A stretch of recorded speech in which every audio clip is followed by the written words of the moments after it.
Čia po minučių galbūt 10 ir su jie mes kalbėsim apie kągi, apie mėšlungį. Ui, negera. Negeras, blogas dalykas ir pastaruoju metu man kažkaip pėdą traukė. Vo, labai gerai. Bet tai kaip keista, pėda, mėšlungis. O vieną ar dvi, ar tris? Dvi ar vieną? Vieną, nu. Kažkokia nesąmonė. Tai mes apie tai pakalbėsim. Ką daryti, kodėl atsiranda tas mėšlungis, ką daryti, kai jis atsiranda, ten trint, netrint, tempt, netempt. Žodžiu, Daiva viską žino ir Daiva viską papasakos iš esmės.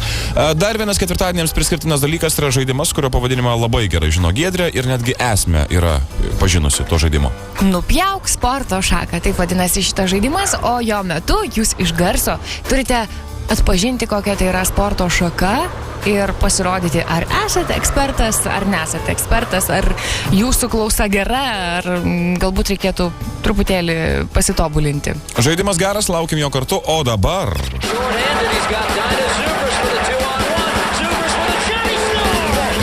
Ketvirtos švenčia Dainiaus Zubraus įvarčius ir perdavimus.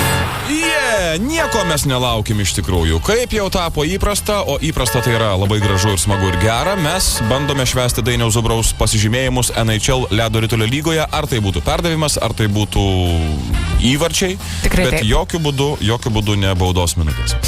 Tai... Ačiū labai Gintarui, Zubraus draugui, už laišką. Labas. Kuris jau parašė. Viskas gerai, labukas, gerai sekasi, šventė kažkokia, galim švęsti, geros dienos, laidos jums, sėkmės, bučka, Gintarai, bučka tau.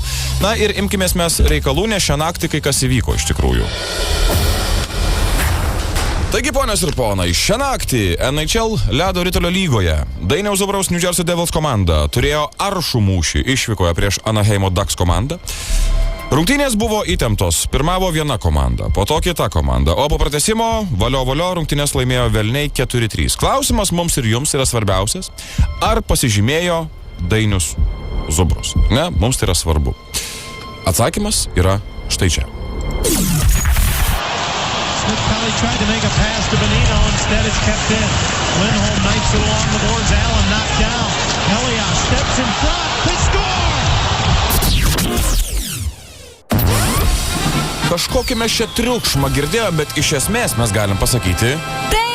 Taip, mes ir vėl galime švęsti, nes Dainius atliko rezultatyvų perdavimą. Likus minutiai iki trečio kėlinio pabaigos, Dainius perdavė ritulį Patrikui Eliasui, šis Jeronimui Jagrui, o pastarasis pelnė išlyginamąjį įvartį.